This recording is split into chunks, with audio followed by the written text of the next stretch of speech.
two, one. We're live. Hi, Frank. How you doing?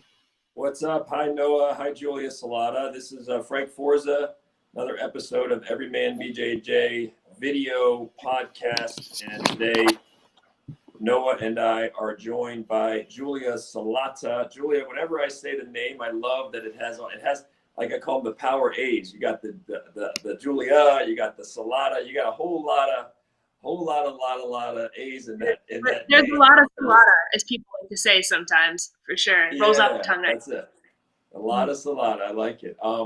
So this has been Noah, Julia. This has been an exercise in persistence. We've showed a lot of persistence to make this happen because whenever I want to interview, have a conversation with Julia, who's fantastic, everything technological that can go wrong does go wrong.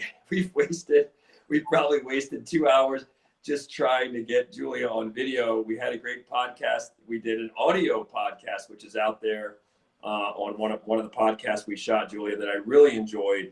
And now, fingers crossed, the technology will hold up and we're going to have a great episode. So for those who don't know Julia has been a member of USA, the USA wrestling team. She finished second place at the USA World Trials a few years back. She is the assistant coach at King University in Tennessee, a very good women's program.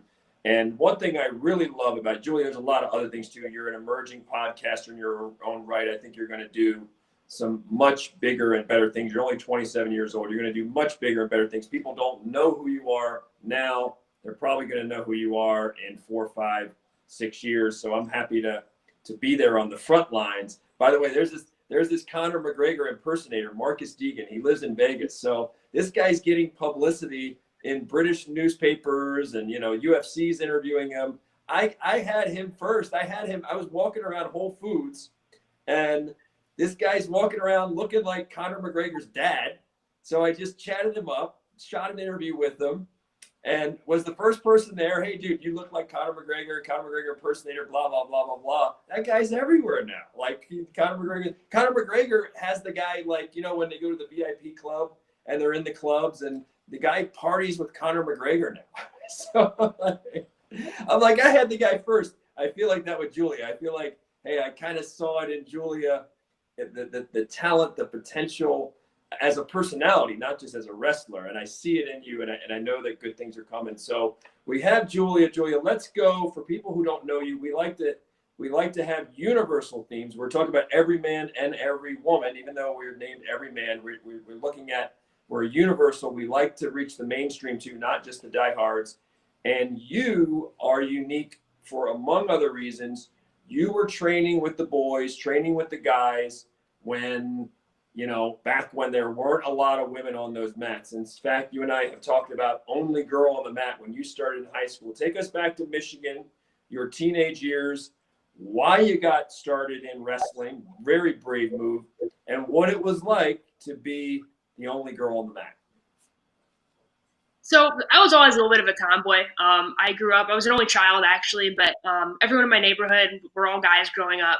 And that's just kind of who I gravitated to. I was in the backyard playing tackle football and climbing trees and making tree forts, playing street hockey. And, I was kind of like, one of the guys in that sense. I was used to kind of getting dirty and, just that's how I was. I was always like a little like crap head. I just had a tenacity about me. Ended up playing hockey, softball, every sport under the sun. And throughout those years, I also kind of developed an affinity for professional wrestling. Like WWE, I was a huge fan of The Undertaker, John Cena, Kane, and I loved it. I mean, I watched Raw and SmackDown every week, and I watched WrestleMania every year. It was always right around my birthday. Like usually, sometimes on my birthday, sometimes a day or two off. So that was like, I look forward to my birthday, but I also look forward to WrestleMania in April. And at the end of my 8th grade year, they decided to start a middle school wrestling program. They never had done it before in my district. And I came home for this flyer. I was like, Mom, I want to wrestle. It's 6 weeks. I have time to squeeze it in before my next sports season starts. Like, I want to do it. And she's like, Julia, like, that's not the wrestling you watch on TV, right? I'm like, yeah, I know. But like, I've always loved it. I want to give it a try. Again, I was in the backyard wrestling with the guys in my neighborhood. And I was like, I just want to give it a shot. So she's like, all right, cool, fine, do what you want, have fun. So I show up to middle school wrestling the first day, only girl in the room, and that wasn't super unfamiliar for me because, again, grew up with all guys, was used to, mixing it up with them. And the coach was like, I have no problem with it as long as you're here to train and get better. I'm like, yeah, that's all I want to do. I just want to learn this sport. So I did. And at the end of the 6 weeks, they had the middle school state championship with the 5 middle schools in our district. And I ended up winning that tournament against all guys. And one of the kids I beat actually in the semifinals was like slated to be the varsity starter at his high school the next year. He'd already been wrestling club for years. And I was the only girl in the gym. I won that. So immediately I had to pay attention to everybody in there. And I was still pretty raw. I mean, I'd been wrestling for all of 6 weeks, but it was enough to get the attention of the coach at the high school that I was going to be attending, which is actually where that tournament was held, at my future high school. So he approached my parents and said, hey, I watched your daughter wrestle today. I've never had a girl on the team, but I'd love for her to come out and wrestle in high school next year. At the time, I didn't know if I was going to pursue it further. Again, I played a million sports, but I thought it was really big of him to approach my parents too and say, hey, like, not only do I think that not only would she be welcomed, I want her to come out. I want her to be on this team. And I was like, all right, cool, sounds good. So high school rolled around. Ended up joining the wrestling team, and things just kind of progressed from there. I improved pretty quickly. I won my first national title against girls by the end of my sophomore year. So that just kind of took me down a path to get to where I am today. What was your, you mentioned tenacity. You obviously had a mindset, you had a boldness, you had a bravery to be out there, and it seems like you didn't even give it a second thought. It was like, I'm just gonna wrestle guys. Not a big deal. It's what I've been doing in the backyard anyway. So you had that audacity, you had the tenacity. What were your best qualities? You were able to compete with a lot of the guys. What were your best physical qualities? Were you just extraordinarily strong for a woman? Were you fast? What were some of the physical attributes? Because not every woman has those physical attributes. You had some of the intangibles. What were some of the physical attributes that made you be able to keep up with a lot of the guys? I think first and foremost, I just had a really natural knack for wrestling, which I've now learned is actually a knack for combat sports in general. But I was strong for a girl, but it wasn't like I was like overly freakishly strong. I was quick, but I wasn't like lightning fast at everything that I did. I think I just was really well-rounded. I had really good hips, which in wrestling is super important, both defensively, offensively, when understanding position, leverage. And I just kind of had these natural feels that kind of helped me out a lot of situations. And what I lacked in technical knowledge those first couple of years, I was kind of able to compensate for in just natural feel and understanding position. And I really, as soon as I started wrestling, even by the end of like that 6-week middle school period, I became a real student of the sport. Like I just couldn't get enough of it. I mean, I was watching, Big Ten dual meets on TV and flow wrestling and stuff didn't exist then. But anytime I could get my hands on kind of wrestling, I was watching it and learning and studying it. And I just kind of became a nerd and just really embraced all aspects of the sport. And I would apply things too. I wasn't just watching it and being like, wow, these guys are so good. I was like, he did that when he shot a singlet. Let me try that. And I was willing to try it in practice. So I think just kind of my desire to learn more, and like I said, just be a student of the sport combined with a natural feel is why I improved so quickly. I think the other thing is I just kind of had a natural chip on my shoulder. Being the only girl in the room, you kind of have to have a little bit of an attitude and a little bit of an edge about you. If you go in there and you're timid, you're going to get walked all over, especially being the only girl in the room. You have to earn the respect of those guys around you and those coaches. And I had to kind of like persevere through some things, but it was never something that like I was cognizant about, like, oh, I need to go in there with an edge today. It was just something I've always had. So I think a combination of those things is why I really started excelling kind of early on. And then, towards my junior and senior year, I started to develop, some kind of like technique and understanding that like, I am a little bit quick. I should do some more low singles, or I do have good hips. Maybe I can approach some of these matches more defensively and force bad shots and that kind of a thing. And actually kind of started to have a little bit of game planning in my wrestling, especially if I watched film in advance on an opponent, that kind of a thing. But I think early on, just a natural propensity for grappling and just being a nerd of the sport. Yeah. Back in many years ago when I was in college, I did coach at a high school, and one of my athletes I got to coach, I had a female athlete, and she was the only one on the team, and she was probably about 115 pounds, very quiet, very soft-spoken, very girly, right? Very feminine, not very muscular. And it was one of those, okay, let's see how long. I mean, I loved having her on team. She was a hard worker. She was tough as nails, but you're still interested, like, how long is she going to stick around? Are the guys going to be trying to hurt her? What are their egos like, you know, when she starts beating some of them? So I have familiarity coaching athletes. I've coached jiu-jitsu, female athletes. What was the enjoyability? So what I'm saying with that is I really appreciate your perspective. I know sort of that walk, that prism you've had is a very unique prism. What was some of the enjoyability? What did you love, especially during those high school formative years when you fell in love with the sport? What was the real enjoyability and the fulfillment that came from being? Because a lot of women wouldn't find that fulfilling or a good time or enjoyable. A lot of people wouldn't get it. What kept you coming back? What was like, wow, this is enjoyable. I'm falling in love with this. I think it's the fact that you're presented with a new challenge in wrestling literally every single day. I mean, even now I've been doing the sport for almost 15 years and I still find a new challenge every day. And like, you know, like I said, I was always kind of a natural athlete. Like I could pick up any sport pretty quickly. But it always felt like, you know, even at a younger age, like I was really into softball and hockey. Like there's a point where it's just like you're improving little skills here and there. I mean, once you understand the concept of the sport, like in hockey, you have to have stick handling. In softball, you have to have hand-eye coordination when batting, or, you know, you can nitpick at little things, but there's only so many core skills within those sports. With wrestling, there is such a wide array of things you have to be good at. And then within those couple of things, there's so many nuances. Like even looking at leg defense, you think like, oh, okay, sprawl, okay, get behind, you're done. But like, there's like, how do you defend a single leg? How do you limp knee out? How do you defend a low single? How do you defend a high single? How do you defend a double? Wow, I don't know anything at all about this sport.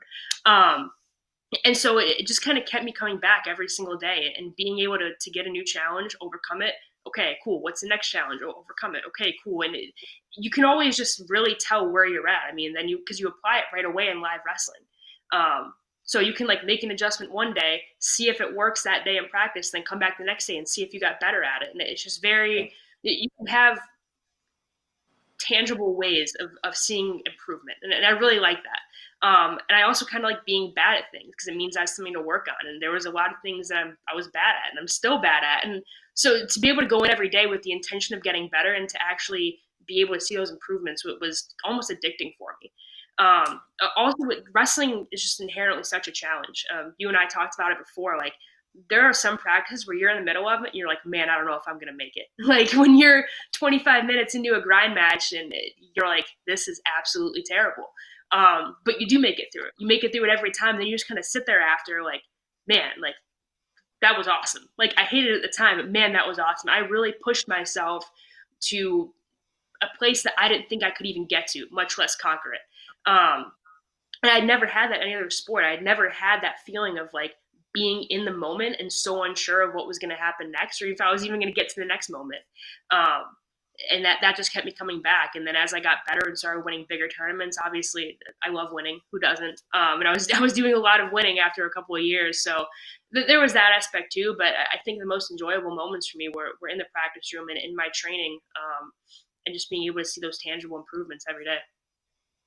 Yeah, I call the wrestlers, I refer to them as the farmers of sport, right? These are among the hardest working athletes in the world. And when someone commits to wrestling, they're committing to just hard work that, you know, you have to like hard work. If you don't like hard work, that's definitely not the sport for you. So it says a lot about your character to be like, hey, I signed up for that for whatever, for 12 years, 13 years, 14 years and counting. You also are a blue belt in Brazilian Jiu Jitsu. Give us a comparison of the two. They are different sports. They are different arts. There has been a fusion of wrestling and Jiu Jitsu, right? There's submission grappling tournaments that fuse wrestling and Jiu Jitsu. You have a sport like Sambo that fuses a lot of the leg lock and knee bar game with wrestling. You have MMA that's fusing a lot of different martial arts together. But there is a difference, I guess, in the cultural aspects a lot of times of jiu-jitsu and wrestling. What do you see in terms of those differences? I think the biggest thing for me is that wrestling, you're taught to always grind. I mean, the sport, especially when you think of like American style wrestling, I mean, you can watch a lot of international stuff and every country and region has their own style, but the American style of wrestling is this inherent need to like be on the grind and to be gritty and aggressive and just always like pushing yourself past things. And I think jujitsu kind of deviates from that in the sense that there's still motivation, desire to get better, but it's not this like, let me punish my body just for the sake of improvement. And that's something I actually kind of like about jujitsu. Jujitsu is that like they have proven that you can still work really, really hard and not at the expense of destroying your body. There's more of a flow to it, and that's just kind of like part of the sport too, and the technical side of it. But it's not like let's do a 50-minute grind match to prove how tough we are. No, there's a lot of respect. I think in wrestling, sometimes like everyone has the edge about them, and everyone has this little bit of an ego about them, and that's a lot of cases what makes a successful wrestler is having that confidence, that swagger. In jiu-jitsu, I feel like it's a much more humble sport. The community is a lot more laid back, I think. The way, you walk into a wrestling practice and it's like, it's on. Like the second you walk in the door, it's like, all right, let's freaking go. In jiu-jitsu, it's like you see your buddies and like, hey, what's up? And then when training starts, you train hard. You know what I mean? I approach technique the same way I approach technique in wrestling. When I'm rolling and doing my live rolls, I roll hard, but it's not this like battle to see like who's the toughest person in the room. And it's just like, I'm going to beat you with technique, and that's how I'm going to improve. And I also just feel like there are less, maybe it's because I'm a female too, but I felt like I had to overcome a lot less to be accepted in the room. In wrestling, being on a guys team through all of high school, I felt like every day I was having to prove myself. And in jiu-jitsu, every day there's just like a lot of like mutual learning happening. If you do something in your life, someone's like, hey, you try this next time, or like I'll point something out, I'd be like, hey, you just like, hang on a second longer, or slipped your elbow out. Like there's a lot more desire to build up your teammates. Not to say in wrestling there isn't, but like again, like you're not going to stop after a takedown and be like, hey, have you just like done this differently? Like it would have, no, you finished your gun. It's a lot more like it's more, I guess, community, and just a little bit of a different culture in that regard. And I've trained at a bunch of different gyms, and every gym is a little bit different, but I think, across the board, that's been my experience. Even when I'm competing, same thing. Like when I would go and roll with these girls in competition, afterwards, it's like, hey, what'd you do in this? And like, we're like on the concrete mat side, like going over a position we were just in a fight. So it's just a little bit different in that regard. And it's a breath of fresh air for me, for sure. Yeah, I use the comparison where I think of wrestling we're generalizing here, that wrestling is just more force, imposing your will, and jiu-jitsu has a lot more flow, a lot more playfulness, a lot more experiment. Let's see what happens if, a lot more, like you said, coaching your teammates. I'll show you exactly how I did the guillotine, exactly what I did. I want you to stop my guillotine so that I have to go to the next thing. We're generalizing, but I also use the analogy, like sort of if you had a group of wrestlers and a group of jiu-jitsu players, and you said, there's a big wall in front of us, and we have to get on the other side of that wall. And I'm exaggerating here, but a lot of wrestlers would just be like, we're just going to run through the wall. Like we'll just ram through the wall, and we'll get through the damn wall. You'll have the John Smith or whatever, this supreme technician. There are some supreme technicians, right? Like in wrestling, but in general, at the end of the day, it's like, if we have to run through the damn wall, we run through the damn wall. Jiu-jitsu people are like, well, we could take a helicopter, we could use a ladder, we could cut a hole in the middle, we could go underneath it. And again, super cerebral wrestlers, like when you get into wrestling at the deepest level, there is deception, there is trickery. Somebody can hit a nasty duck, a gnarly duck under, and it's like, wow. And they set that up 30 seconds earlier with a shot with something high, and then they did a nasty duck. So there's deception, right? There's absolutely deception. You fake one way, you go the other way, and you finish the takedown. But jiu-jitsu, deception and setting a trap is much more prevalent, right? There's people that will they will bait you, they will lull you, they will pretend nothing's going on, they will let you, someone like Jeff Glover, they will let you advance. They'll let you walk into a hornet's nest, and they're gonna hang you at the end, right? And there's a lot more, but we are seeing now a marriage of the two sports where you see things like Honolulu Bahal, Gracie Baja, who has his Instagram channel, like Everyday Parada, right? Like you watch the guy's Instagram channel, it's just kill, kill, kill. You watch Atos with Andre Galvo, my old friend, and you watch those guys, it's just like, it's just war, right? Like they're just, their environment, their competition environment is just kill, kill, kill. There's a lot of wrestler mindset infused in there. And I even see, you would know this far better than I, Joey, when you talk about this. I do watch, first of all, I love wrestling. I think I actually deep down, and this is horrible to say, but I deep down love wrestling more than jiu-jitsu. It's my first love. I love wrestling more. It's just my body can't take that grind. Like jiu-jitsu allows the older athlete. We're seeing athletes 50, 60, 70. You know, you saw those two women a couple of weeks ago at one of the IBJJF tournaments, 74, 75-year-old women in tournaments. Like wrestling is so unforgiving on the body, on the neck, on the hips, on the shoulders, on everything, that it's hard to be a 50-year-old and the slams, the hard takedowns. It's kind of like judo. There's just no nice way to learn judo without being thrown on your back. And if you're a teenager or you're in your 20s, great. You can get slammed hundreds of times and hit the mat and then pop up. But once you start hitting 45, 50, 60, you don't want to you don't mind doing the judo slam to someone else, but you don't want to be the object of that slam. And so what I have seen, it seems to me, so I watch a lot of wrestling videos. My body, I have a 27-inch scar down my right leg, which I almost lost. And that took a lot out of my wrestling game. That leg's never been the same. I've never had the same explosivity. I've never had the same blood flow in that leg. Jiu-jitsu allowed me. Jiu-jitsu is a lot more, as I said to Matt Serra years ago, former UFC champion, build your game around your frame, right? It doesn't matter. It's kind of like soccer. You can be 6'5" and be a phenomenal soccer player. You could be Diego Maradona, who just passed away today at age 60. It's all over ESPN. God rest his soul.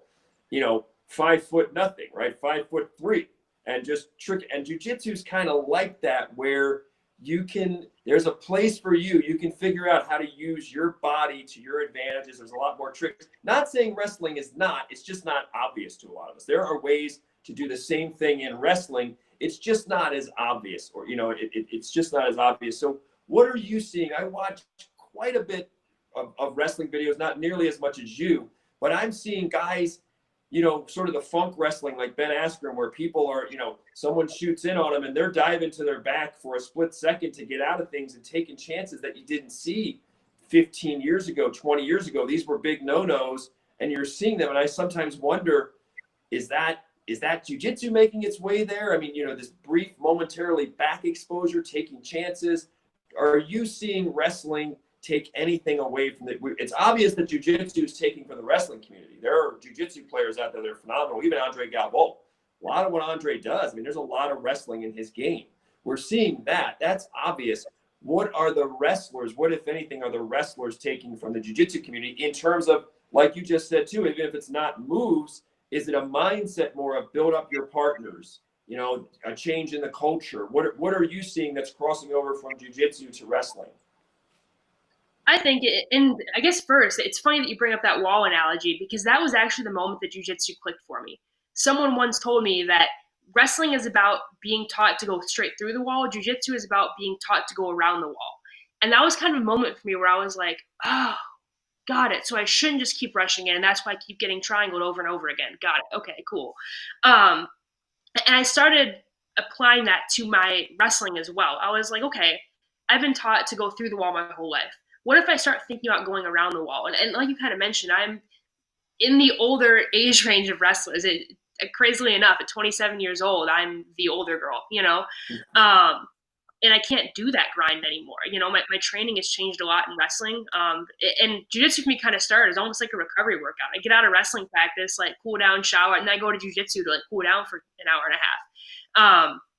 And I, again, speaking from my own experience, I kind of started applying that to my wrestling in terms of like, how can I elongate my wrestling career by applying some of these jiu-jitsu philosophies and going around the wall and doing things differently and being creative and crafty.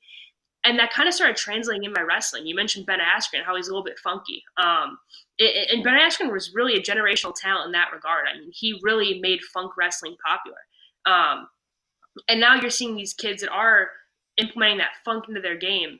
And I am as well. I'm starting to be like, okay, I can't dive in on shots as much anymore. My shoulders are terrible. What if I bait someone into my leg and then I kind of work around them and make them do the work? And I would just kind of be a little bit sneaky and crafty like I am in jiu-jitsu. You know what I mean? Where I am baiting people into some things and setting these traps. And I apply it to my wrestling. And I think as a whole, we're starting to see that in wrestling as well, whether it's just the evolution of this funk that Ben Askren kind of started, or if it's just, a natural progression of the sport as it grows and people have to find more ways to be offensive and be creative. But I think of, a couple years ago, there was a kid, I think it was like a state champ somewhere, but a video went viral of a kid hitting an Imanari roll to a low single in a wrestling match. And wrestling world on fire for like a solid 6-week period where everyone was like, what is that? And all the jiu-jitsu people were like, it's a freaking Imanari roll. It's basic. Like, I don't and no one was impressed, but the wrestling community was like, whoa, that was so cool. So all of these kids started hitting Imanari rolls in matches. And it was kids that were like super high level state champ hitting against like, first and second year wrestlers. So all these videos are going on people hitting Imanari rolls. And I think eventually kids got too cocky and were trying to hit it on better kids and it was just not working in wrestling matches. So that trend kind of died out. But that was one of those moments where you saw something from jiu-jitsu really translating over into the wrestling field and people realizing that there's more than one way to do things. You know what I mean? You don't have to shoot a straight low single. You can roll across your shoulder blades and pick someone's ankle up backwards and see if it works. And I think, again, like even though that Imanari roll didn't stick as like a fundamental wrestling technique, I think that was one of those moments where like there's more to wrestling than just doing things how they've always been done. We can be progressive. We can be crafty. And start implementing some of these things. And again, I'm an older wrestler, so I like the approach of jiu-jitsu where like you don't have to grind every day and bounce your head off the mat and do a million reps of blast doubles. But I think maybe just because we're seeing some of these old school wrestlers that were used to be coaches kind of phasing out, or we're seeing these older coaches who did train that way and are now hurting later in life, that are maybe trying to not make the same mistakes with their kids that they made themselves as an athlete. But I think just, the importance of recovery and training smart, and training smarter rather than harder has become a more common mentality and a more common philosophy. And whether that's come from jiu-jitsu or whether that's just the progression of our sport, I'm not sure. But I do think that with the popularity of jiu-jitsu, and especially with like more of like submission grappling, like ADCC type stuff, you're starting to see more and more crossover both ways, both from wrestling jiu-jitsu and jiu-jitsu into wrestling. And as someone who's actively competing in both sports right now, I love it because it helps me both ways for sure. But there's definitely some things that are starting to cross over, and it's really cool. And I think it's just great for both sports. Now, the popularity, we'll just call it funk wrestling, where you were seeing these insane scrambles now, these insane these wrestlers that are turning defense into offense, that are just masters at. In the old days, the masterful defensive wrestlers were just defensive, right? They might be defensive. They might block one shot, score 2 points, get an escape from the bottom, and win 3-2. They actually changed the rules. They used to have 9-minute matches in college. They poured them down. They pared that back to 7, and then started calling stalling like really quick. Like we're gonna shorten the time of the matches. We're gonna shave the time. We're gonna call stalling quick. So that sort of resulted in it rewarded offensive wrestling more, right? Instead of it made it harder for those people that were just stalling, defensive, great hips, get one takedown and then just coast to a 3-2 win or something like that, right? And I wanted to mention something though. So we are seeing these wrestlers that are masterful in these scrambles and turning defense into offense. The predecessor to Ben Askren, in my mind, was a guy named Rico Chiapparelli. You might remember him. I don't know if you remember Rico Chiapparelli at Iowa. It was back in the late 80s, I believe. And he was there. He's actually from my hometown in Baltimore.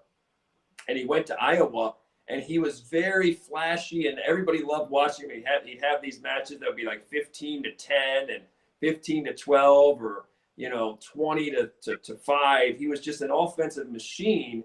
And he had very much a funk, a very daring, take risks. So the fans loved watching him because you didn't know what was going to happen. He was doing things nobody else had done. He actually came over to MMA and coached people like Frank Trigg in the early going. And I think he worked even with Randy Couture a little bit. So Rico Chiapparelli was one of those with that sort of very charismatic, fan-friendly, you don't know what's going to happen next. Interesting, his coach, Dan Gable, I got to interview Gable in the early 2000s for a magazine story. And my premise was sort of like in the NFL, you know what, they talk about coaching trees and they'll say, here's Bill Walsh. These are all the head coaches that were under Bill Walsh or Bill Parcells, right? Bill Parcells, the coaching trees, Bill Belichick and many others, right? You see these coaching trees like, wow, look at all these people that are learning. And so my premise with Gable was look at his impact, not necessarily technical, even though the most successful people we've seen inside the octagon have come from a wrestling background or wrestling base, but it's more of the mindset, like Gable's extreme mindset with workouts. I think Dan Gable, so at that time, I think Gable has an imprint. He has an impact on UFC, on MMA, and he's never stepped foot in an octagon.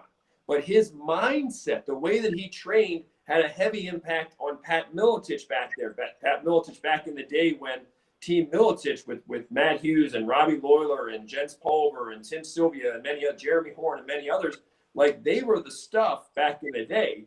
And Miletich was really taking what he had learned. He literally had went into wrestling rooms, trained with Gable, picked Gable's brain, fitted on his athletes who were winning UFC titles and were helping to build the sport. So my premise was, listen, this guy's just the mindset of Gable, the extreme mindset is already in MMA. It's influencing the athletes. And I would argue Gable was a wacko back in his day, like in the 70s and 60s when he was walking around college campus wearing like 5-pound ankle weights and always jogging and just a machine, just like a real life Terminator who was like, look, I'm just all about wrestling. Wrestling's all that matters. I'll go to class. I'll get my A's. And wrestling's all that matters. People would have looked at him, back then as like, this guy's crazy. This guy's a wacko. Like if he had never won national titles and he'd never won Olympic gold and he'd never won the 15 national titles at Iowa, people would have said he's crazy, right? He's crazy until he wins world titles and they're winning national. Now he's not crazy. Now he's kind of a genius, right?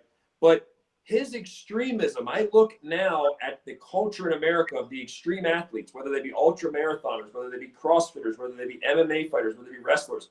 Dan Gable was one of the first movers to be like, this extreme, what we thought was extreme is now commonplace for the best athletes in many sports. Like that guy was a first mover in those extreme workouts. So wrestling's impact, it doesn't get the credit via someone like Gable. Wrestling's impact on workouts that are out there now that previously people consider them extreme, now they're getting commonplace among the elite. To me, a lot of that comes from wrestling. It comes from people like Gable. And it's just fascinating to see wrestling has had an impact on a lot of sports. We even see some of the football players, that some of the best offensive linemen, they're state champion wrestlers, right? They love. A lot of the colleges love those state champion wrestlers, put them on the O-line. They work harder. They're tough as nails. They have a little mean streak in them. Their balance is phenomenal. They're great with, with blocking. So anyway, you got me going with that. Chiapparelli was, anybody out there, go dig up some Chiapparelli, man. He was Ben Askren before Ben Askren. Let's shift gears for 1 second. Let's talk about motivation and mindset. You know that I love that topic. You have been in this sport now, almost 15 years or so. What has been driving you, Julia, and has that changed? Have the motivations changed with different chapters of your life? Oh, absolutely. I mean, when I think that I really started taking wrestling seriously in college. I always took it seriously in high school, but I was playing a million different sports, and like I took wrestling seriously during wrestling season. And again, I was still being that nerd and stuff when I was out of season. I was still going to club practices, but like my priority would shift to softball or it would shift to hockey. And that was, I still cared about wrestling, but it wasn't my number one priority at those times. So I went to college. I knew that wrestling wasn't becoming number one priority, and that's what I wanted. I mean, it was the sport that I loved the most, everything I was doing. It's a sport that I was most fascinated by, and I was very confident in that decision. So my first goal when I got to college, weirdly enough, was an Olympic year. It was 2011. 2012 was the Olympic year. So my goal was to make it to Olympic trials. I was 18 years old. I'm like, I'm probably not going to make an Olympic team right now, but to qualify for Olympic trials at 18 years old, that seems like a pretty cool goal. And I was able to accomplish that. I took 5th at the U.S. Open that year, top 7 qualified for Olympic trials, so I was in. And competing at Olympic trials, which was at the University of Iowa in Carver Hawkeye Arena, was unreal. I mean, you talk about a state, and especially a school that's just absolutely nutty and psychopathic about wrestling. It's the University of Iowa. And to compete in an arena like that with that kind of energy and with fans who are so educated about the sport. I mean, these are fans that, there are 95-year-old grandpas bringing their 5-year-old sons that are already showing them like the ways of wrestling and able to understand nuance, unlike any other, wrestling fan base anywhere else in the country. It was just I keep using the word electric, but that's what it was. I mean, that was the moment for me where I was like, man, this is freaking awesome. Like, I want to do this for the rest of my life. And I know that's not realistic, but I was like, I want to continue competing in these kind of atmospheres with this kind of pressure and this kind of, this with things on the line, things that matter, a spot for the Olympic team. And obviously didn't make the Olympic team that year, but I ended up taking 4th. And by the time Olympic trials rolled around, it was a week after my 19th birthday. I lost to Christy Davis, who's a 9-time world medalist and 2-time world champion. And I lost to Ira Smith, who was a 2005 world champion. So I was like, my first ever Olympic trials, a week into being 19 years old, I lost to 2 world champions and American women's wrestling legends. Like, man, I can do this. I can compete with these girls. And then I obviously had 4 more years until the next Olympic year, but I had all these kind of intermediary goals. I wanted to win a college national title. I wanted to make a junior world team. I wanted to make a university world team. And as I started checking these things off the list, I won a college national title. I ended up winning 2. I had 2 undefeated college seasons. I won a bronze medal at the University World Championships. I made 2 junior world teams. I made my first USA senior national team by the end of my sophomore year of college. And I was doing all these things pretty young. And I was like, I'm so glad I chose to pursue this. Like these, and having those kind of micro goals just kind of kept me going. Like, it wasn't like I ever got stagnant. Like, it was always like the next step. Once I aged out of being a junior world team member, I want to make a university world team, and like always kind of trying to figure out what's next. And I think sometimes I fell short, and that was sometimes the best thing for me. I lost in the college national finals as a sophomore, and I was like, I'm never going to do that again. And not only am I never going to lose in the national finals again, I'm never going to lose in college again. And I didn't. I went undefeated my junior and senior year. And I think just always looking for constant progress and never expecting myself to like jump levels overnight. I mean, there's the cliche that you have to get 1% better every day. And I feel like I've always kind of strived to do that. And I've been successful at it.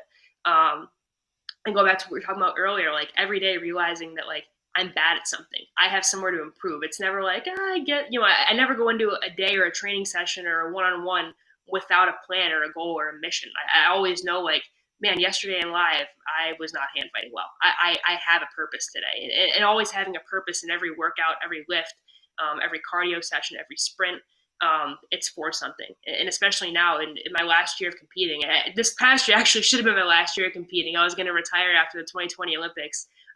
That's been pushed back, but I have an expiration date on my wrestling career. My college coach, who's actually my boss now, always says like, you have like this hourglass, and when your college career starts, you turn that glass over, and every day more and more sand is just coming out of that hourglass. And we tell our freshmen, you have a lot of sand in here. How much can you get out of that sand? I have like a few up there just barely hanging on. So every single grain of sand has to matter. So I think I've always just maintained that mentality pretty consistently throughout my career, knowing that every day matters, every workout matters, and I find joy in that. I like being able to see how much I can get out of myself at any given day. So I think that's the mentality that I've used, and I think I've also developed a lot of gratitude later in my career too, that at 27 years old, I still get to do this. I mean, I think I saw a stat the other day that only like 6 or 7% of high school athletes get to compete in college. At any level, at JUCO, NAI, D1, D2, whatever. So that 6%, I was part of it. And then I was even that smaller percent that got to continue competing at the highest level after college on the U.S. national team. And I think that's kind of impacted my training too, is that I'm grateful for every day that I get to be there. I mean, it's a privilege and an honor.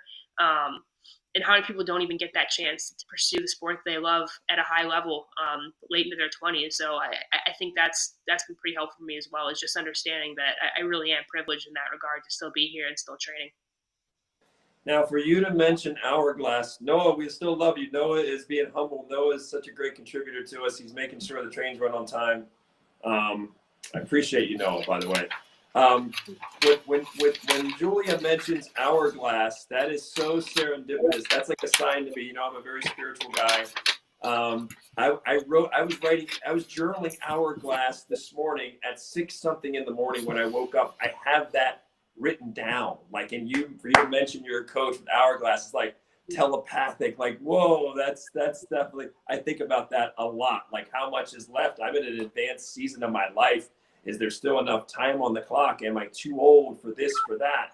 And so it's so serendipitous that you say that. One thing that I think a lot about wrestling, and even me, like I always say, when I got my jiu-jitsu black belt and I was training twice a day, there were days I was training 3 times a day. If you include, sometimes I was just training 3 jiu-jitsu sessions a day. And the times I wasn't, I was usually training twice a day for years. And then I was going to the gym and doing jogging and lifting weights. So those were 3 a days, right? For a long time in my upper 30s and my early 40s. And I was thinking, I was like, I would go home, I was married at the time, and I'd be like, how do I justify this to her, right? Like, my wife is rightfully like jealous of jiu-jitsu, all the attention I give to jiu-jitsu, and I don't have any, like, if I was making a lot of money or good money from there, then I could justify it. Hey, it's our livelihood. I'm building a better life. But I wasn't smart enough or great enough back then to make the money. I just loved it. And so it reminds me, and this is the way it is for a lot of wrestlers. It's changing with things like Flow Wrestling and other platforms, and some of the events that you've been in, like Nittany Lion WC, and some of the events, and the Grapple at the Garden and things like that. It's changing. There's more money, more sponsorship, more opportunities. That's improving for both wrestling and jiu-jitsu. I mean, I know people that are making millions in jiu-jitsu, millions. Right, so we're producing millionaires there. We've probably got a few in wrestling, and so, but by and large, the people that are there it's a passion-driven thing. There is nobody is in it. You were not in it as a teenager in college. I was not in it. You were not in love with that sport thinking, I'm going to get rich. I'm going to make a lot of money. You are an assistant coach right now. You are paid, but I know that you were working other jobs. Like you had 1 or 2 other jobs subsidizing your income, and you're an athlete. So you're making it happen however it has to go to, wrestling was not where you were making your money. And so I think for people out there listening, just to look at the purity of it, this is not the NBA. This is not, $200 million contracts, $80 million contracts. This is for pure love, pure passion of the sport, that you've poured your blood, your sweat, your sacrifices, your pioneering energy, a pioneer. I mean, only girl on the mat in a lot of rooms. And so talk a little bit about that, about the, pursuing this passion at the expense of the money, and how tight the money can get, and how you've been able to make, rob Peter to pay Paul, as a figure of speech, like just to make it happen, just to keep your dream alive. Because, in in some of the big sports, people don't have to do that. But in wrestling, you do. You had to find a way, like, to still pay your bills, and you had to, you're tired from wrestling, and you got to still go to study for class. You got to work. You got a lot on your plate. How did you reconcile that in your mind? Were you thinking, hey, I should just do something else and make money. I need money. I should just stop this. Did that ever tug at you, like, hey, I'm not making any money. I'm passionate. I love it, but I need to make money. Were you ever torn there? Talk about that sacrifice of passion versus profits. Well, first, I think you summed it up perfectly, in that no one gets into the sport for the money. I mean, wrestling isn't mainstream enough. We're getting better, like you were talking about, things like the Nittany Lion card and these full wrestling cards, but no one gets into the sport thinking like, man, this is going to be my career. You have a wrestling career, but this isn't like your career. So when I first graduated from college, I knew I wanted to continue pursuing wrestling and competing, and I moved to the Olympic Training Center, which to me was like a best case scenario. Like you have world-class facilities, everything available to you, great partners, and my living expenses were all paid for. I was living on Complex there. You get unlimited access to the CAF. You have a maid that cleans your room every day. I'm like, this is going to be awesome. Like I don't have to worry about any bills. I just get to wrestle all day. And I lived there for a year. It was during the 2016 Olympic year, and I hated it. I hated the fact that I was living on Complex. I hated that my life entirely revolved around wrestling, which I thought I would love. I just missed having like external stimulation from non-wrestling people. I have a lot of other passions besides wrestling, and it was just like wrestling all the time. Plus, it was an Olympic year, so there was constant pressure. There were always super high expectations. And after a while, I was like, man, I want to make my own food. As convenient as it is to eat in the CAF every day, and the CAF at the Olympic Training Center has really good food, I was like, I miss making dinner. I miss meal prepping. I miss doing some of the things that normal people do in their daily life. When I was in college, I lived off campus. I did my meal prep every week. I liked having my own house, and it was kind of like regressing. It was like back like I was in the dorms again, because I was living in a dorm essentially. So after that Olympic year, I actually left the Olympic Training Center, and people thought I was nuts. They're like, you have everything handed to you on a silver platter right now. You have no living expenses. You get to pursue your goals every day. And I was like, I know, but I'm not happy. I mean, this isn't where I want my life to be like. People said, oh, well, you don't care about wrestling. And I was like, that has nothing to do with it. I mean, I actually regressed in that year because I was so unhappy, and I started resenting going to practice every day. So I made the choice to come back to King. Originally, I was just training. I was working at Dick's Sporting Goods just to have a little bit of additional income. And that's when the assistant coaching job opened up at King, at my alma mater. And I actually had the job offered to me sitting in the stands at the Olympics. I went to the 2016 Olympics as a training partner for Adeline Gray. One of my college teammates had made the Olympic team, Haley Augello. So my head coach, who's now my boss, was there, and he offered me the job in the stands. He's like, I want you to be the assistant coach. And I was like, awesome. One, I knew I had a passion for coaching, but two, I was like, this is the best way for me to train and still have a little bit of income and have some benefits. At a school that I love and that I'm passionate about. I had a really good relationship with my coach, and I was like, this is going to be a great scenario for me. So I jumped at it, and I had improved a lot my 4 years at King. And as soon as I went back to King and started training there again, I started seeing constant improvement again in my wrestling. So that kind of solved that issue. I was still able to train, but I still had some income. But I never felt like I was having to give up professional goals for wrestling, especially because I started thinking like I want to coach long term now. But being an assistant coach at a small school doesn't pay a whole lot of money. I mean, it's livable, especially living in Bristol, Tennessee. The cost of living is pretty low, but I was like, man, I could be doing something else too. So I started working for Wrestling a Girl, which is a nonprofit that's focused on women's wrestling, of course, internationally, domestically, the grassroots level. And again, it wasn't just a job. It's something I'm passionate about growing the sport. And it's a lot of stuff that I was already doing. I mean, just being an advocate for girls at the high school and collegiate level. And so I was like, this is going to be perfect. Sally Roberts is the CEO, who I was national teammates with for several years. We'd always clicked really well, so she brought me on board. I'm like, this is awesome. Now I have a little bit more financial comfort, but it's still involved with wrestling. I don't feel like I'm sacrificing my training, putting a couple extra hours into work every week. And I'm just also not someone that sits still very well. I mean, I don't do well like having free time. I feel like I could be making an extra buck, or I could be training, or I could be bettering something, whether it's my own life or somebody else's. So my days became pretty full with wrestling girl stuff and coaching and training, but that's how I'm happy. I'm not happy sitting in a dorm room all day, having meals fed to me on a silver platter, and just going to practice and sleeping in and taking naps. Like, I want my days to be full. I want my days to be productive. So simple thought was maybe overloading myself. Maybe it was taking away from wrestling, but I felt like I was doing something good.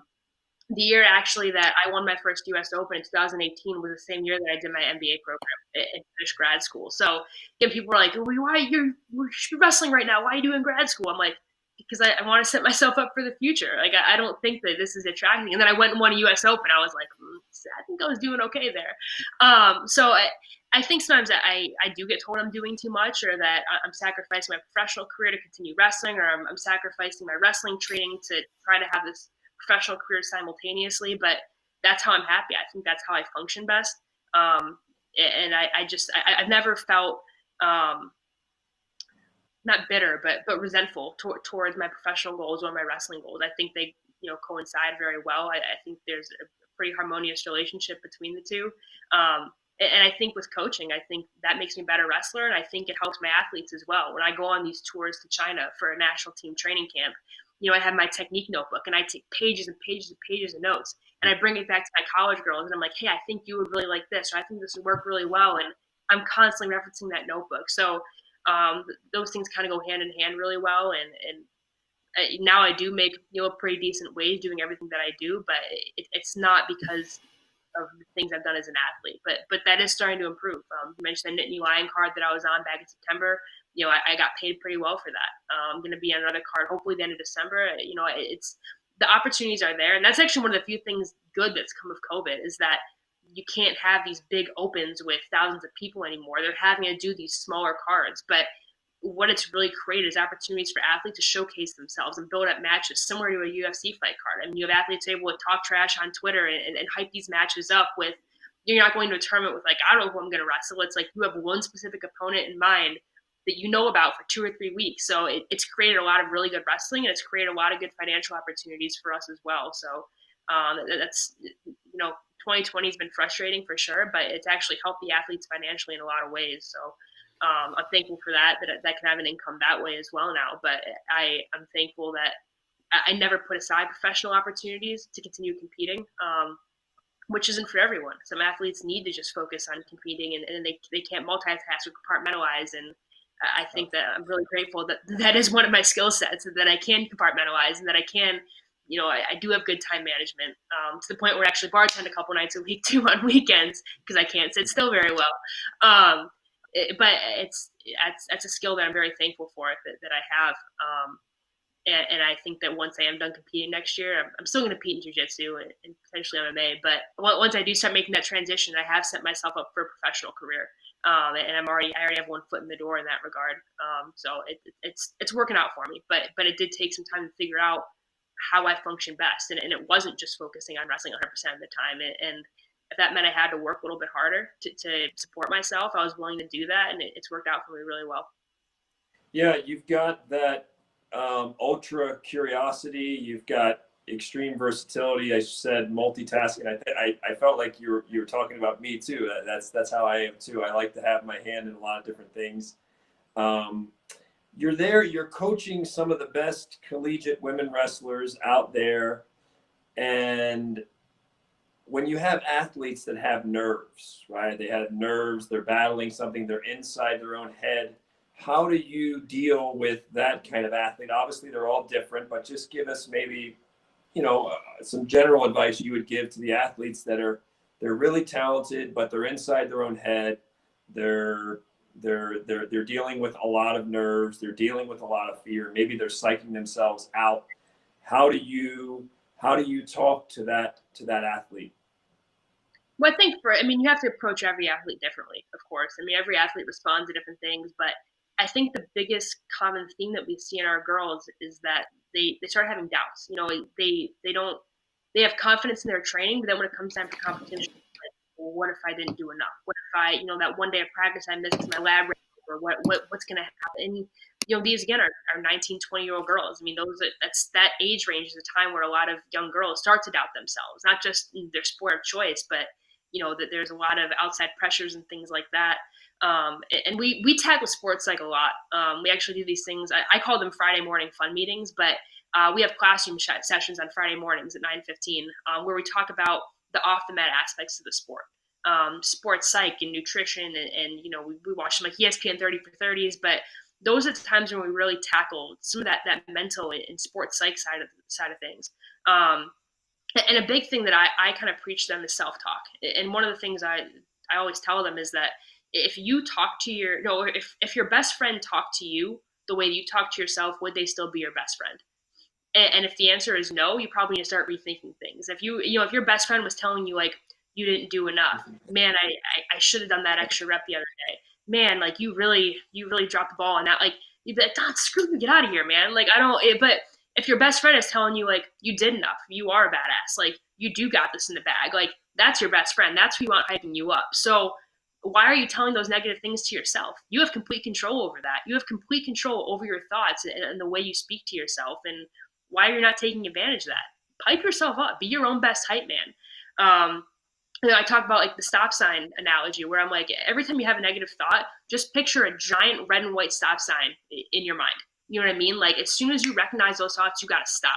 And you have to make that very conscious choice to be like, I need to stop thinking this way. I need to change my thought. You need to have a set. You need to have a focus. In college, Sarah Hodebrandt, who was one of my college teammates, now a world silver medalist, she had a hair tie on her shoe. And every time she looked down and saw that hair tie, she knew to reset. She's like this, if she got taken down, she'd look at that hair tie, reset. So every girl responds to different things, but I think that self-talk thing is the biggest component. I mean, we train hard. We have girls who are pushing each other in the room every single day. They are capable. And they just need to be reminded of that sometimes. And I can tell them as much as I want till I'm blue in the face, but unless they're telling it to themselves and they believe it themselves, it's not going to do any good. And you start to see that in our older girls. I mean, as they develop some maturity, they are like that. They're like, they have that chip on that shoulder and that edge where like, man, I am the stuff. I have everything. I have all the tools. I trust my training. I trust my coaches, and they're super successful. And hopefully they start translating that down to some of to the underclassmen, saying like, you train with me every day. I'm the best girl in the country. You train with me every day and you take me down. You're probably the second best girl in the country. I mean, they still have that attitude that like, you're not there yet. But, they're a really good group and they build each other up a lot in that way too. Again, I can tell them things some blue in the face, but hearing it from your peers is sometimes a lot more powerful. It's a different voice. It's someone that you maybe connect a little bit better with, similar in age, people that you're going through the same things with, being a student athlete. And I think those are things we kind of try to preach to them, that you're your own best advocate. You're your own best hype man. And when you start believing those things that you're telling yourself, you start seeing a lot of success.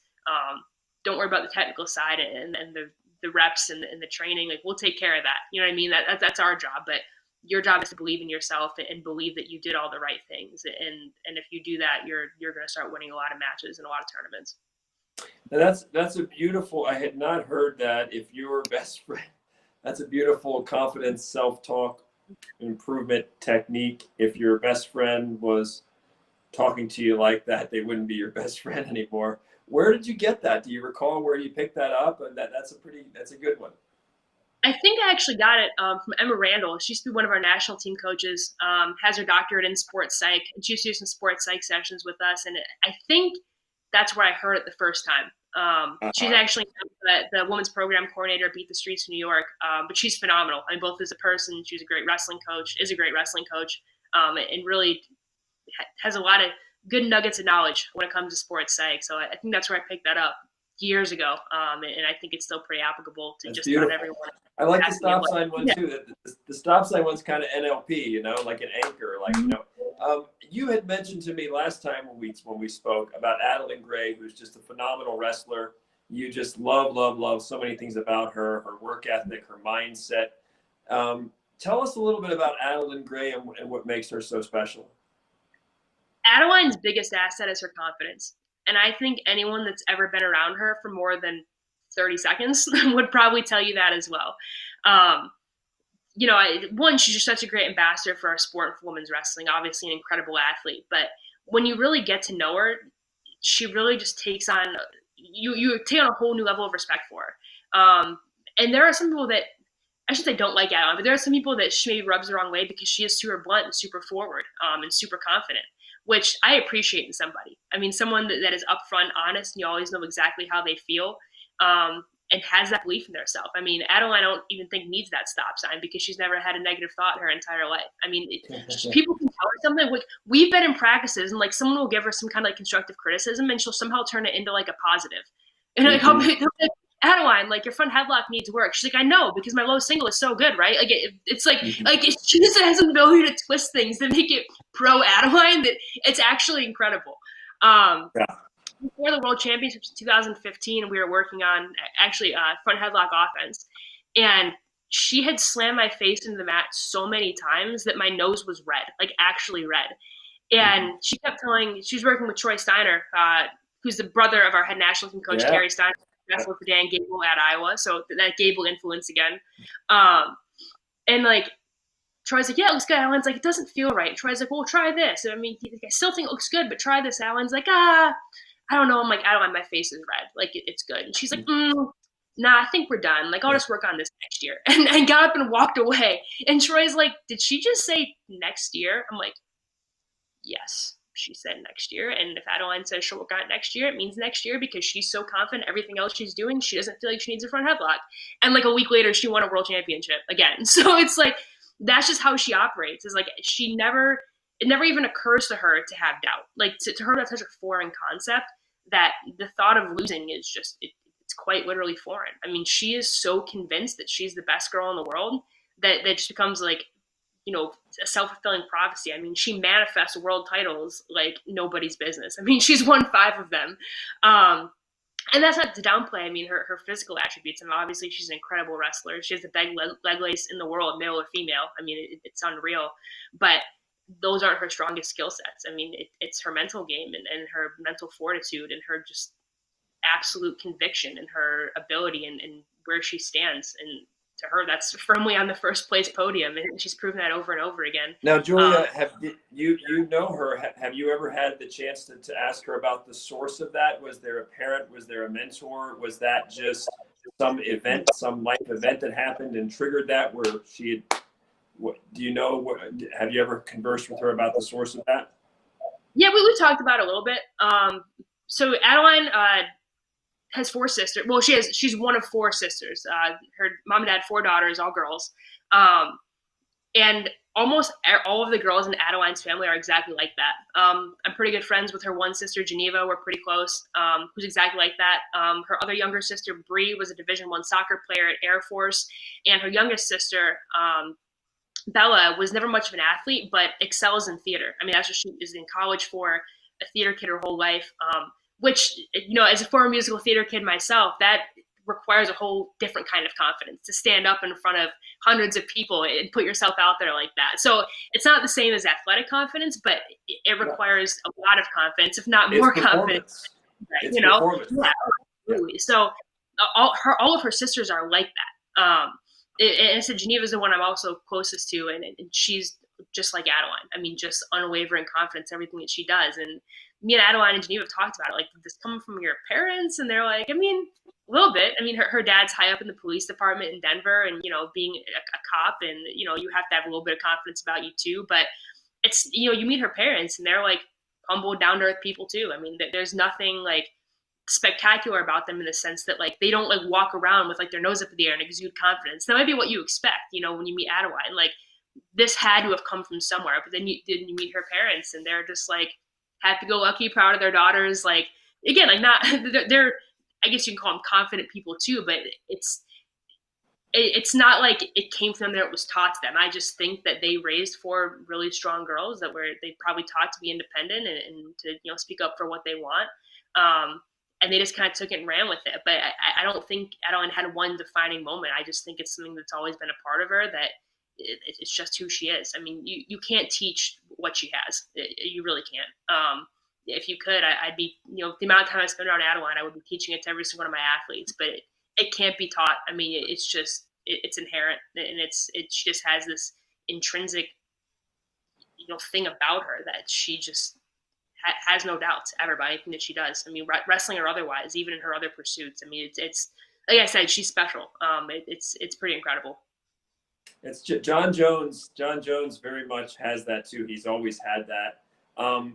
Let's talk a little bit about, I mean, I call this, I referred to it in my first 10X talk, that the golden age of girl power. I'm sorry that I use the word girl to refer to women too, since we have so many strong, awesome women out there. Women are taking over, women are headlining UFCs, and, most college graduates now are women, and we're just seeing women in more and more high positions. It's a great time to be a woman. It's long overdue. The opportunities are finally there for women, for young women, for girls, and women's wrestling. We are seeing phenomenal growth. What's the best statistic you have that sort of quantifies that growth? I mean, what's the best stat? How much growth is women's wrestling seeing, and what is fueling it? So this is what I do with Wrestle Like a Girl, with the nonprofit I work for. So you just got me started. I think one of the biggest things is our growth at the high school and youth level. Back when Wrestle Like a Girl was formed in 2016, there were 6 states that had sanctioned high school women's wrestling. You look at 4 years later, we're now up to 29 states. So we've improved we have added 23 states in the past 4 years, which is huge. And we've proven that once a state sanctions high school women's wrestling, the numbers explode exponentially. And it's not just like steady growth where we're seeing like, okay, we're getting 100 girls in this first year, then it goes down to 50, and then 20 girls the next year. It's going the opposite way. The first year we add 300 girls, and then the next year we have 600 more, and then 1,200 more. So it's not like regressive growth. It's exponential growth every single year, which is so awesome. On the college side of things, we just got NCAA emerging sports status that was voted on back in January, was effective this past August. So we're now, for all intents and purposes, an NCAA sport. We'll be eligible for a championship once we have 40 NCAA programs, which we just got about a month ago. We hit our 40th program. And nationwide, we're at 87 programs when you combine NCAA, JUCO, and NAIA schools. So again, like back my freshman year of my freshman year of college, we ran the national tournament on 3 or 4 mats in one day. There was like 200 girls. 2 years ago at the national championships, we ran it on 6 mats with like close to 500 girls over the course of 2 days. And those are just the girls that can come. I mean, every school can only bring 12 girls, 12 athletes. So figure they still have 12 girls sitting back at home. Our numbers at the college level are just exploding with programs getting added. Multiple programs a month are being announced. We just had our second Division I program add a couple of weeks ago, which was Sacred Heart University up in Connecticut. So the college opportunities are blowing up like crazy too. There's a huge push in the EIWA and Ivy League schools right now to start adding it large scale across their conference, with Princeton leading the way with Chris Ayers, Columbia with Tinelli, and over at Harvard. And there's a great group leading that push too, a good task force with Kira Berry, Laurie Ayers, Jackie Davis, who are doing a lot of great work. Coleman Scott down at UNC recently released a statement saying if any girls want to come train down at UNC, come on down. So you're seeing these Division I schools embracing women's wrestling. If they don't have the means to start a Division I varsity program yet, you're getting support from guys like Coleman Scott, who's an Olympic bronze medalist, and John Smith, who served as a women's world team coach a couple of years ago, and Chris Ayers, like I mentioned before. And it's gaining so much momentum, and that's so awesome to see, because for so long it felt like we were kind of like running into a brick wall. Like we kept trying to make progress and then got shut down for one reason or other, whether it was logistic, financial, whatever it may be. And we're finally starting to chip away at those bricks. It's not just like we're taking like a pencil and tapping at it. It's like we're taking a sledgehammer and just making one big hole. Okay, now another big hole, and it's going to happen. It's happening right now.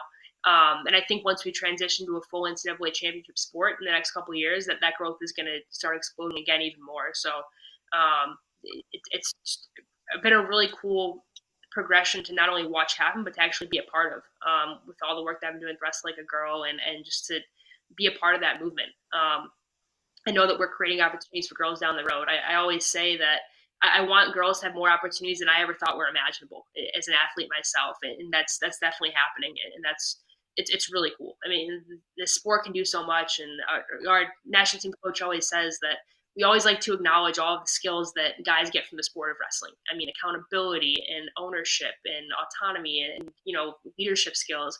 Why are we limiting those skills to only half the population? Why are we not trying to give everyone this opportunity to learn these skills, not just be a part of the great sport, but to be able to do things great in their life because of what they experienced during their wrestling careers? So I think people are finally starting to get on board with that. The good old boys club is kind of starting to phase out a little bit, and there's people that are really just buying into the sport and what it can do.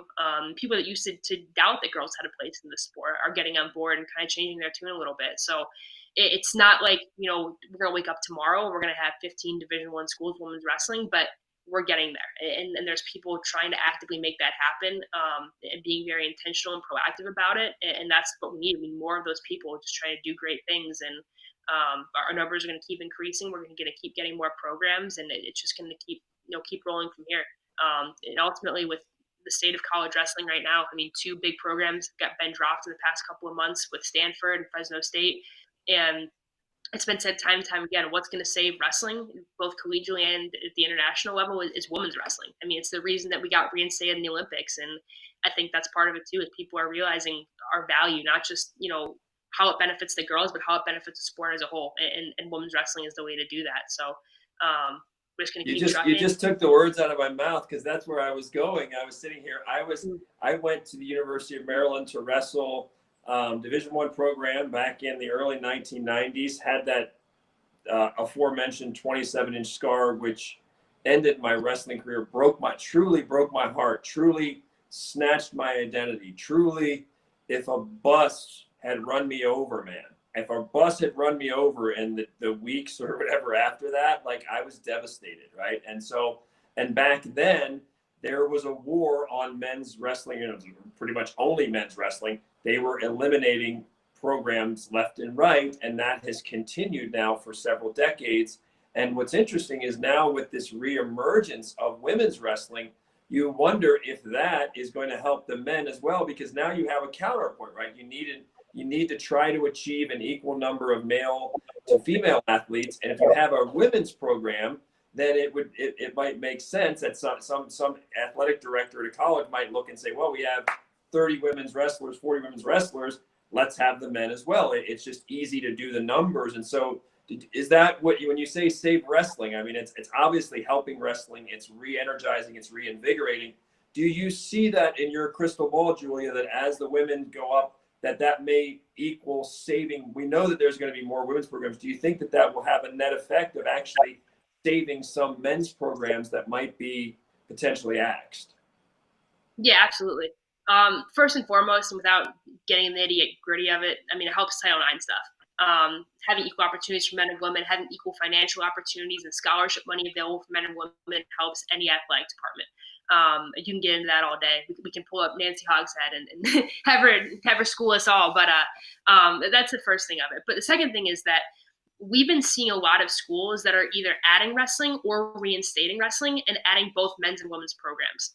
I'd say of all the new collegiate programs that were announced in the past couple of years, they've almost exclusively added men's and women's together.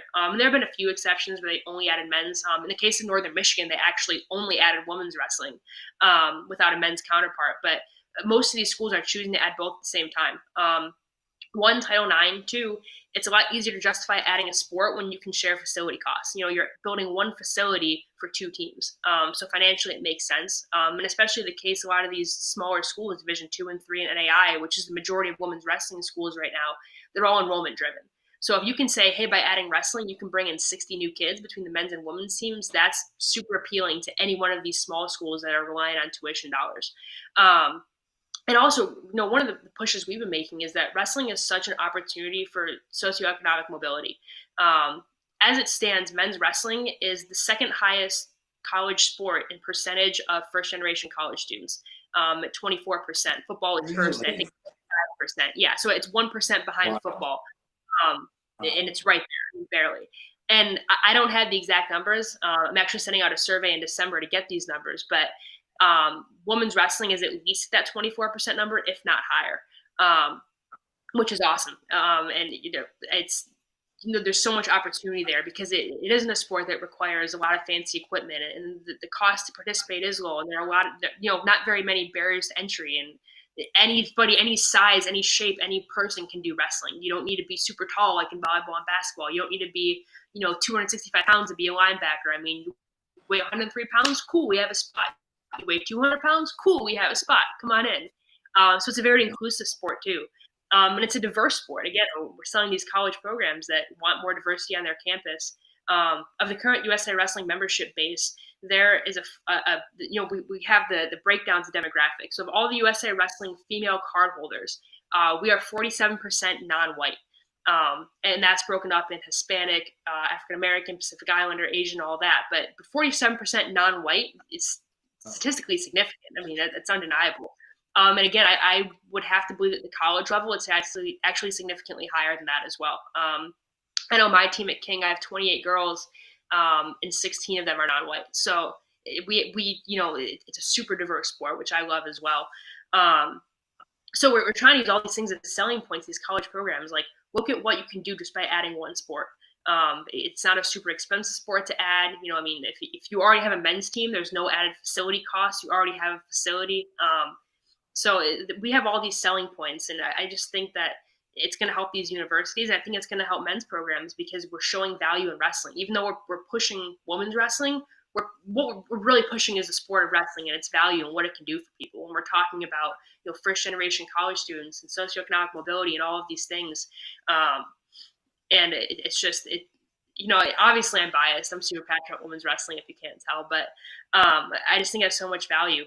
Like in the case of Stanford, they just dropped their men's program. They're trying to get it reinstated with the addition of a women's club to show that this is how we can do this right, and this is what wrestling brings to the table at Stanford University.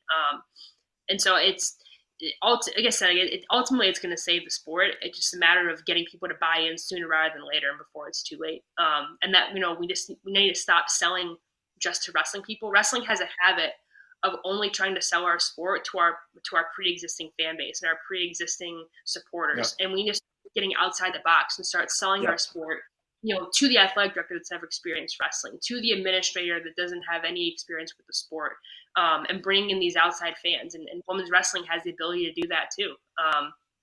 Men's wrestling is people are already predisposed to thinking it's just two guys rolling around in spandex. But as a female wrestler, people still don't even know that's a thing yet. I mean, we all talk about how often we're in an airport with a shirt that says, Team USA Wrestling or King University Wrestling. People are like, "Oh, is that your boyfriend's sweatshirt?" Like, nope, it's mine. I wrestle. Mm-hmm. And they're like, "Wait, girls wrestle?" And they're instantly intrigued. It's not this thought of two dudes in spandex. It's like, whoa, girls wrestle, grappling. And especially with the progression we're seeing of women's MMA and its growing popularity, people are interested in women's wrestling. We're the ones that have the ability to start reaching out beyond the pre-existing wrestling community. We can bring in, the everyman and the casual grappling fan or just the general sports fan, whereas men's wrestling kind of already has some barriers to reaching out to those people. So, let's say, okay, come watch women's wrestling, come to the US Open, come to Olympic trials to watch women's wrestling. And then they're going to watch men's wrestling too while they're there. We have the ability to bring people into the sport and get people more invested and show the value. And I just think people are starting to realize that slowly, but it's going to help a lot towards the long term, not only saving our sport, but helping it progress and grow as a whole as well. Well, Julia, you are a machine. I say that in a very highly complimentary fashion. Like you just dropped some gems, and you made me think of your name because I was looking at your name and I'm like, Julia, right? A jewel, a gem, and then Salata is kind of connotes. Salute is health in like Italian and Spanish, and so you have like this, this gem, this jewel in the name, and I'm like, dang, she's just dropping jewels. She's just dropping jewels left and right. Those are some great information, great insights, great perspective.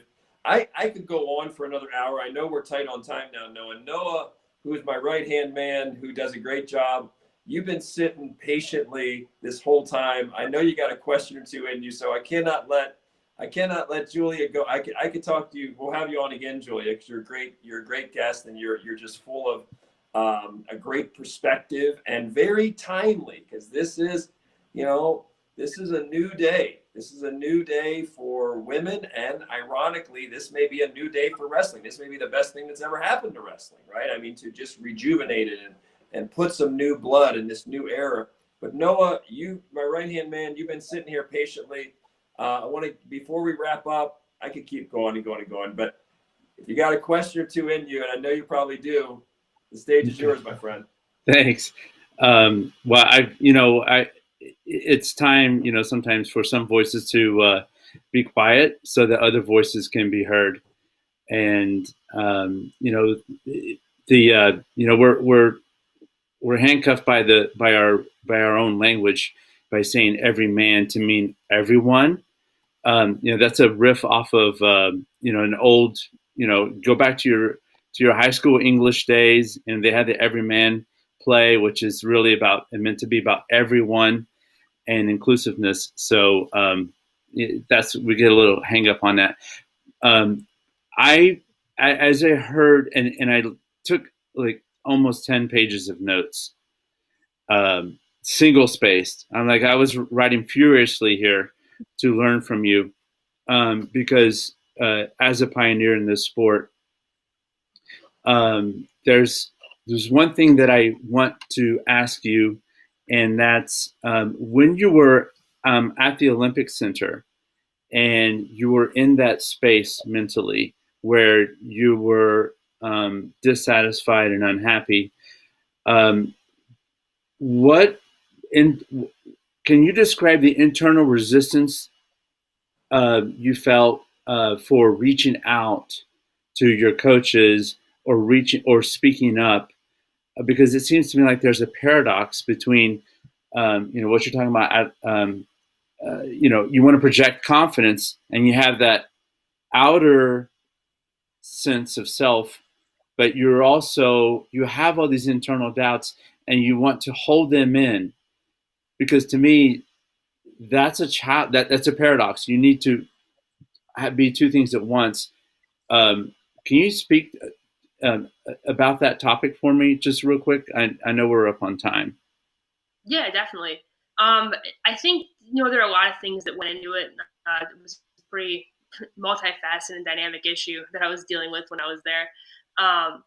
But I think one of the biggest things kind of goes back to what I was talking about earlier, where it's like wrestling is the grind, right? You're almost like conditioned to be like a robot, where like you don't have emotions and you don't have any self-doubt, and like you're always just taught to be like go go go go go. And like I think I was kind of stuck in that mindset. I mean, I was like, oh, I just need to get tough, I just need to push through, I just need to get over it, because that's what you've been taught to do for so long when you've been in the sport. And I didn't want it to seem like a point of weakness. I didn't want them to have doubts in me as an athlete, because I couldn't handle being spoon-fed cafeteria meals on a silver platter every day. Because it sounds so ridiculous, right? Like I'm laughing saying it, because it is. It's ridiculous. Like, how can you not handle being given all the sports med you need, all the recovery you need, the best trainers you could ever have, all the facilities you could ever want as an elite athlete? What's there to complain about? And that's how I was telling myself, I'm like, why am I complaining? Why am I unhappy? Like, I can't let anyone onto this because it's so stupid. I should be thrilled right now. And I didn't want to seem ungrateful for the opportunity. I mean, they asked me to move out there after I graduated from college, and I jumped at the opportunity. I didn't want to seem like I was ungrateful either. I mean, whether I was living there or not, these were still my national team coaches that I had built relationships with, and I still have relationships with, of course. And I didn't want them to either have doubts in me or to think I was ungrateful. And especially with it being an Olympic year, like you need to have some level of confidence that you can make an Olympic team. And I felt like if I was doubting my training, that I was going to doubt myself in competition. And so I just kind of try to suppress everything and just be like, okay, everything's fine, everything's fine, everything's fine. And in my heart of hearts, I knew everything wasn't fine. So I had like talked to them a little bit on the side, like, man, like, that was frustrated, or it was always like wrestling related. It was always like, man, like, my parterre defense hasn't been very good lately, or like, I'm struggling with my single leg. But like in my head, it was so much of a bigger issue than technical issues. But that was my way of like trying to start the conversation. Like, I'm having problems, like I'm not progressing. And I knew it was just my living situation, that I felt super claustrophobic living on Complex. I always talk about the fact that when I would come back on Complex, I had to swipe my ID card 7 times to get into my room. To get into my actual room. So I had to swipe it to get on Complex, to get into the athlete center, to get into the calf, to get onto my floor, then to get into my room. Like, I was just like swiping. I'm like, I feel like I'm living in like a prison. Like, I just like, life shouldn't be this hard. And like, I had like, yes, like having like a maid vacuum her floor every day was nice, but like it also meant that like I couldn't do like I'm not a super clean person. Like I'm clean, but like I'm like super disorganized. Like when I come home for a trip, I've been gone for a week, I like drop my suitcase on the floor, my stuff just explodes everywhere. I'm like, I'll get back to this in a couple of days, but right now I just need to like chill. Or when I get out, like I'll do laundry, but then like I won't fold it for like a week. Like that's just how I am. Like I'm not super organized. Like I'm like hygienically clean, but I'm like a mess of a human. Like my brain's in 15 different places. And like I remember one time, like my suitcase was left on the floor after I came back from a trip. We were at the New York Athletic Club tournament actually, And I came back and like my suitcase exploded. I like pulled my pajamas out, pulled out my toothbrush, and like brushed my teeth and got in bed. And then slept in the next day until like 1 p.m. or something. And like I found out that like the not monitor, but like the person that's in charge of like the dorms had like taken a picture of my suitcase and like emailed it to me like, you're being a mess, you need to clean this up. I'm like, dude, I just got back last night. Like it just felt like I was being like treated like I was like 15 years old. I'm like, I am 23 years old. Like I do not have time for this. If I want to let my suitcase sit on the floor, I'm gonna let it sit on the floor. Like it was just like things like that where I'm like, this is just not how I want to live.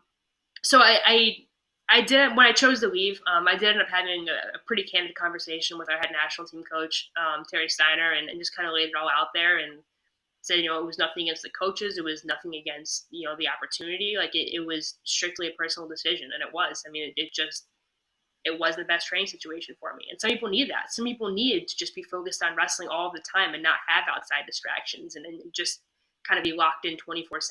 And that's how they operate best. And that's not how I operate best. I operate best having friends outside of the sport and being able to go out and see a movie and not have to come back and worry about missing curfew because I saw a 9 p.m. movie and you know, was going to get back to complex after 11. It was just all these outside stressors that were, like I said before, it's kind of making me start to resent wrestling. Even though it wasn't wrestling that I was resenting, it was my environment. So I think that, you know, I realized at some point, like, wow, I'm actually depressed. I'm not just like being dramatic and using this word lightly. I'm actually depressed right now. And I shouldn't feel that way when I'm, you know, around the sport that I love all the time. And I don't want to grow to hate it. So I made the decision to leave. And it was almost immediate. As soon as I left and came back to King, first day back in the room at King, first time hanging out with my friends from college there in the area, it was like, this is how I function best. These are the people I need. This is a support system that I need. And, you know, I like being part of a team at the Olympic Training Center. Like you have a team, but like, especially in Olympic year, everyone's out for themselves. I mean, you have to be selfish, which is fair. I mean, it's not wrong. But I do best when I have a team around me that wants to see me do well. And even now as a coach, I'm really grateful that my girls still want to see me do well. It would be really easy for them to resent me for like taking time away from them when I go to compete in my own competitions and think that, oh man, that hour I just spent drilling with our men's assistant coaches could have been spent working with them. And they don't think that way. They like to see me do well. When I compete on that card at Penn State a couple months ago, they were all watching and texting me during it, and they support me too. And that's how I thrive. When I have people around me that build me up and push me. I mean, they push me in the weight room when I'm doing my lifts, and you know, it's just really cool. And I'm thankful that I was able to recognize that that I was unhappy there and what I needed before it was too late. So it was a pretty dark time. I mean, I was it was rough, but I had that conversation finally when I needed to with my head coach, and I moved out a week later, and I've been in a pretty good headspace ever since. It seems like a situation like that is common. You know, I served in the Marine Corps for 4 years on active duty, and that's you know, that's something where if you speak about that and you dig that up and show the warning signs, and maybe, you know, you have your story to help others who fall into that. I know that when I was in the Corps, same thing. You know, I wouldn't say it's great food. I mean, it was good food, you know, but it's a different environment being in the Corps. But you know, we didn't have maids. We were the maids or the butlers. So, but that to say, you know, that in itself also, that sand is what creates the pearl. And that experience developed you as a coach, I think, to be able to connect and bring and have develop strategies to bring your authentic self to your student athletes. So I wanted to ask a little bit more about that to go into that, because I think that that's probably what makes you and your story very special is that you find strength in that. And now you know ways to identify that in your own student athletes. But thank you very much today for coming on the show. I really enjoyed it. I really enjoyed hearing these things. One thing, Noah, yeah, go ahead. I'm sorry. No, go ahead. That's all yours. It's interesting to hear Julia suffered. To put this in perspective, you talk about the Marine Corps, which is an excellent analogy. And then she's talking about 1 year or so there at that training facility with all of the restrictions and you know, to put it in perspective, on the Ultimate Fighter, which you watch a lot, and you know, I used to work for Ultimate for the UFC. They're in that house for like 6 weeks, right? Like 6 weeks, and people go crazy. Like they're athletes. They offer fighters and say, you can be on the Ultimate Fighter. There are fighters who don't want to go on there, partly because they don't want to fight like 3 fights in 6 weeks or 8 weeks, whatever it is, right? They don't want to fight whatever that period is, 8 weeks, whatever. And the other thing is they're thinking, I'm going to go stir crazy in a house with these, whatever, 10, 20 other guys. Heck no. So, you know, for her to do 1 year, it is a big mental challenge. And it makes me think, and we're not going to, we're done here, but it just makes me think, you and I have had this discussion before, Noah, about when is it time to get tougher and when is it time to make a change? Because it's not always time. Every situation, it's not always time to get tougher. Sometimes we have to know, sometimes wisdom is knowing when to quit at something, at a particular thing. Not be a quitter in life, but knowing when it's time to quit a toxic relationship, when it's time to leave a certain situation. And those of us who value toughness and never quit, we're so stubborn. These are hard situations because our answer to everything is always like rock, scissors, paper. What's the solution for a wrestler? Rock, rock, rock against everything, like rock, rock. And there's a time where rock is not the right answer. Like rock is beautiful, but rock's not the right answer. Sometimes you got to throw a little bit of paper, and paper is the win, right? And it's knowing when is there a time to quit the situation? When is there time for change? And that takes bravery and it takes wisdom to know yourself and know, okay, the answer to this one is not always just get tougher. There's situations in life. That's us as wrestlers can be very hard for us to learn that being tougher, more rhino skin is not always the answer. And it's not always the solution. So anyway, I love that Julia mentioned that. Noah, great question. Julia, we'll have you on again. Just a great interview.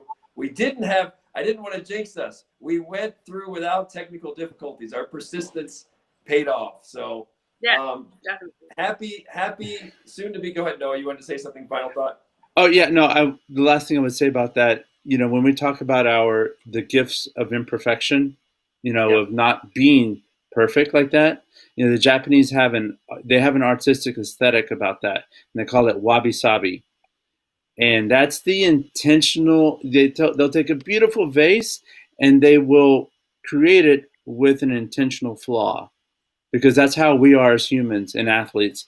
We all have our a little flaw in there that makes us unique. And when we own that and we get close to that, that makes us all connected. It makes us all everyman. That's beautiful. Thank you very much. Happy holidays to both of you. And Noah, I'll be seeing you again soon. Julia, you're always welcome on our podcast. We'll have this up. We'll send you a link and just great information. I told you, man, Julia's an A-lister. We're gonna have bigger names, but Julia's just as good of an interview as anybody. So we really appreciate it, Julia. Thanks for having me on. Appreciate you guys. Thank you very much. Happy holidays, guys. Well, thank you very much. This has been another episode of Everyman BJJ. We typically on Sundays, 1:30 Pacific, 4:30 Eastern. And thank you again. Happy holidays, everyone. See you again soon. Bye. Bye, guys.